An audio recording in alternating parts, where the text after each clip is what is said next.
Pakiramdam ko, malapit na talaga mag-propose si Anthony. Oh, may mga signs na ba? Oo, nakita ko sa search history niya. Custom engagement rings! Tapos may mga screenshots pa siya ng mga diamond cut. It's about time. 7 years na kayo, di ba? At saka let's be real. Nasa age na rin tayo para magkubit ng pangmatagalan. Oh, I feel you! I'm 27 and honestly, parang napag-iiwanan na ako. Same girl. Samantalang yung mga nanay natin, nung ganitong edad, may 3 anak na. Tapos may trabaho pa. Bahay, asawa, lahat sabay-sabay. Eh ngayon, sarili mo na nga lang, hirap na hirap ka paalagaan. Kaya, napag-usapan na namin ni Louie, no kids. What? Sure ka ba dyan, Celine? Baka si Louie lang may gusto niyan at sumang-ayon ka lang ah. Hindi napagdesisyonan namin to pareho. Okay, just checking. Kasi kahit nasa relasyon ka, dapat may sarili ka pa ring boses. Aba, ang lalim naman nun bigla, girl. Ay, pero Mira, nakakatawa ka. Ang dami mong love advices. Ikaw naman tong single hanggang ngayon. Aray naman, Leia. Pero sige, let's go with coaches don't play. Sus, coaches don't play nga. Pero laging nahuhulog sa player, kaya laging talo. Okay lang. Hindi naman ako nagmamadali. Siguro ako na lang yung cool tita para sa mga anak nyo. I've accepted my fate. Uy, don't say that. Sayang ang beauty mo, no? Ay, ganito na lang. May irereto nga pala ako sa'yo. Si Jerry. Leia, siguraduhin mong lampas 30 yan. Kilala mo naman tong si Mira, may fetish sa mas matatanda. Gusto niya yung nirarayuman na. Ay, grabe kayo! Hindi naman! Ayoko lang talaga ng mas bata sa akin. Well, pero pag under 27 kasi, parang ang dami pang in progress, parang kailangan ko pa silang turuan in life. Gusto ko yung may sariling paninindigan at mas mature mag-handle ng buhay. Pero, edad lang ba talaga ang basehan ng maturity? Oo nga. Yung mga ex mo, lahat mas matanda. Pero gabalat ng mani ang emotional capacity. Tama! Bakit pa yung mga bata? Baka naman oras na para tanggalin mo yung age requirement mo. Single ba talaga yung irereto mo? Ayoko ng rebounder ha. Ay, legit. Single na single. Actually, halos pareho ang kwento nyo. At least may common ground na kayo, di ba? Bongga yon. Good luck!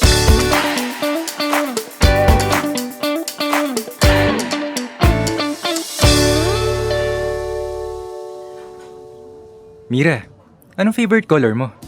Seriously? That's the first question? Huh? May sinabi ka? Wala. Sabi ko, red. Red ang favorite ko. Nice! Pagkain? Classic follow-up. Predictable much. Lasagna. Mahilig ako sa pasta. Pasta person ka pala. Ikaw! Nakailang partner ka na? Wow! Diretsahan agad? Pero okay. 1. Isa lang ang nakarelasyon ko. Yung iba walang label. Parang laging nasa it's complicated zone. Bakit? Commitment issues? Honestly, nagpakatanga pa nga ako at loyal sa taong hindi sigurado sa akin. Minsan, may mutual understanding. Pero never naging official. I waited, got ghosted, tapos malalaman ko na lang, may jowa na pala. Oof. Sakit naman nun. Eh ikaw, balik ko sa'yo yung tanong. 3. Long term lahat. Oh wow, pang malakasan naman pala yung mga relasyon mo. Pero ano nangyari? Complicated. Ayoko nang balikan. Nakakapagod ulitin. Gets. So ilang taon ka na nga ulit? 27. Well, I'm 22. Ayan, kita ko yung slight disappointment sa mukha mo. Kasi naman, kaedad mo yung kapatid ko. Sinabihan naman ako ni Leia about that. Alam kong may no younger guy policy ka. Ayaw mo sa bagets. Honestly, I don't even know why I said yes. Pinagbigyan ko lang si Leia. Number 1 rule ko talaga, dapat mas matanda. Walang offense pero kapag mas bata nasa isip ko, this guy needs guidance. At ayoko na maging mentor. Fair. Pero thanks for showing up kahit may doubts ka. Let's just enjoy the night. Then tapusin natin bilang magkaibigan. If that's where it leads. I guess that's exactly where this is heading. Friendship. Okay. And I'm okay with that. Let time decide. Chill lang. Okay. Sige. Deal out na tayo. Late na rin. Sleepyhead na ako. 9 p.m. pa lang pero alam mo na. Tita vibes. Sure. So, how much lahat ng in-order ko? Huh? Bakit ka magbabayad? Nahihiya lang. Ang dami ko pa namang kinain. Kaya ko naman. Mas nakakahiya kung pababayarin kita. I have money, Alex. Ako rin. So, ako na. Deal with it. Okay. Thank you. You're welcome. Waiter! Bill out!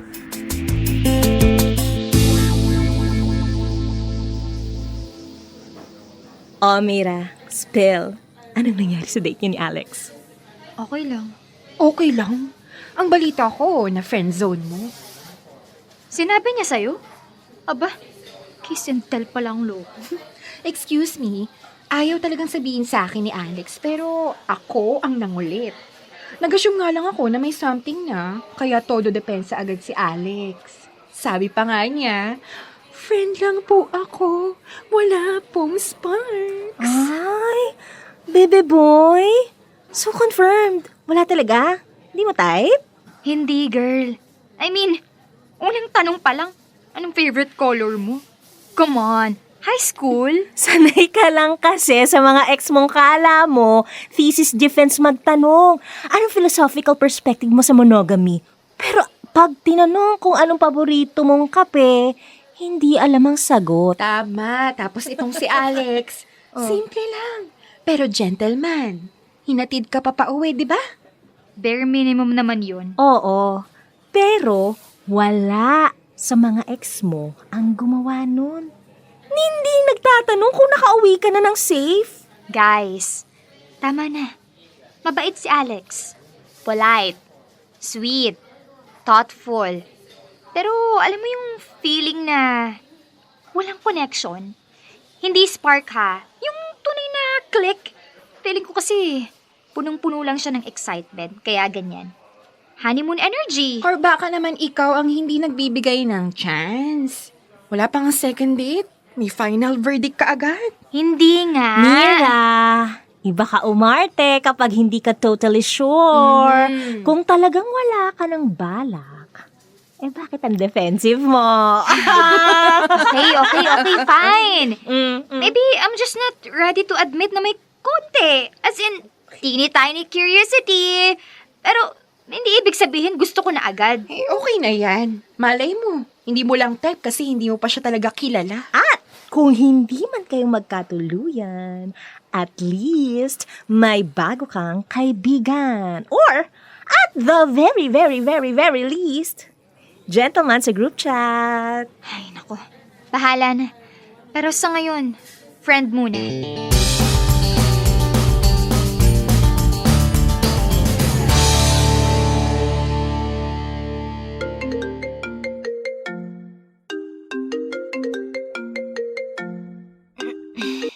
Hello? Sino to? Hi, Mira! Si Alex to. Alex? Bakit ka napatawag? Nandito ako sa tapat ng bahay nyo. Anong ginagawa mo dito? Dinalan lang kita ng almusal. Pancake, tsaka kape. Bakit? Wala lang, gusto ko lang. Alex, hindi ko gustong pinupuntahan ako sa bahay ng walang pasabi. Ay, sorry Hindi ko alam. Kung ayaw mong lumabas, ipapaabot ko na lang yung pagkain sa kapatid mo. Sandali. Ako na. Kasi naman, kakainis talaga. Special delivery for Mira. Uy! Good morning! Hindi ka ba nasabihan ni Leia tungkol dito? Hindi, pero noted. Grabe, ang aga-aga para kang thunderstorm ng emosyon. O ito, kain ka na. Baka sakaling lumambot yung puso mo. Akin na nga. Salamat. Una't huli na to ha, Alex. Ayokong ginigising ako ng tawag tapos may surprise. Baka kung ano pang isipin ng pamilya ko. Ng mga chismosa naming kapitbahay. Promise, hindi mo na ako makikitang nasa labas next time. Sa loob na. Ikaw talaga! Ang kapal! O sige na, enjoy mo yung breakfast. Next time, may hash brown na rin yan. Kakainis. Pero, mabango tong pancake ah. Thank you.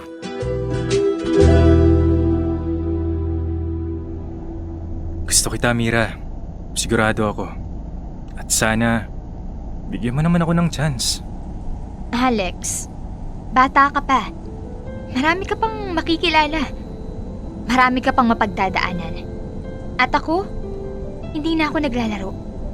Sa edad ko, kung magkakarelasyon man ako ulit, gusto ko yun na. Walang trial version. Alam ko naman yun. Pero bakit laging age gap natin ang issue mo? Aminin mo na lang, Mira. Kung gusto mo ako, good. Kung hindi naman, then so be it. Hindi ko alam. Pero kasi okay kang kaibigan. Kaibigan lang ba talaga? O pinipigilan mo lang ang sarili mo dahil sa iisipin ng ibang tao? Mira, kapag magkasama tayo, hindi mo ako tinitingnan ng parang bata. Naikinig ka sa mga sinasabi ko. Pinapahalagahan mo yung mga opinyon ko. Alex, wag mong ipasuko sa akin ngayon ang sagot sa mga tanong mo. Okay. Pero wag mo naman din ako paasahin.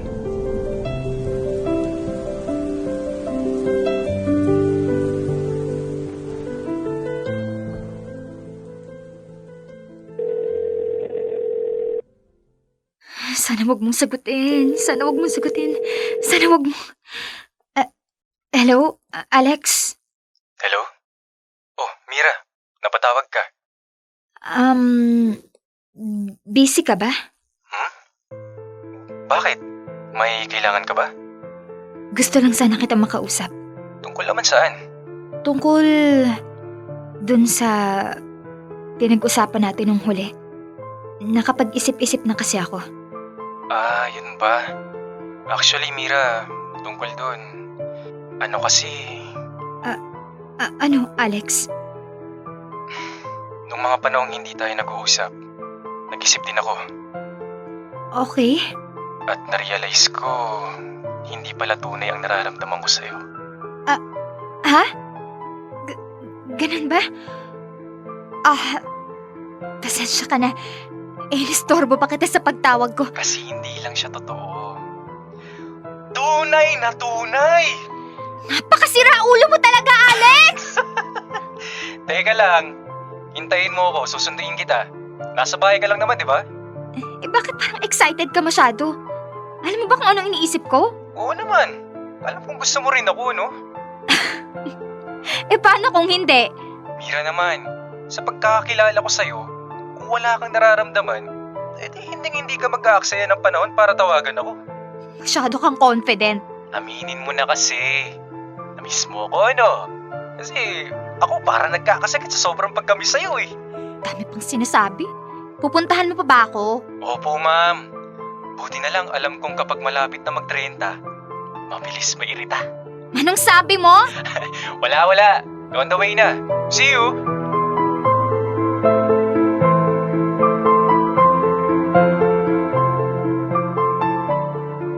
Dear love, namiss ko si Alex nung panahong hindi kami nag-uusap. Pero noon ko na-realize na gusto ko rin siya. Nagpatuloy si Alex sa panliligaw. Hindi siya nagbago, hindi siya umatras. 3 buwan niyang pinatunayan na hindi hadlang ang edad. Hindi sagabal ang takot ko. At higit sa lahat, hindi biro ang nararamdaman niya. Ngayon, magta-3 taon na kami. At engaged na rin. Tama si Alex. Hindi basehan ng edad pagdating sa maturity. At lalo na sa pagmamahal. Minsan talaga, ang taong magmamahal sa'yo ng buo ay yung hindi pasok sa checklist mo. Hindi pasok sa standards mo. Oo, nakakatakot. Pero ganyan talaga ang pagmamahal. Isang malaking sugal. At kahit ilang beses akong natalo noon, panalo na ako ngayon. At oo nga pala, iba magmahal ang bagets.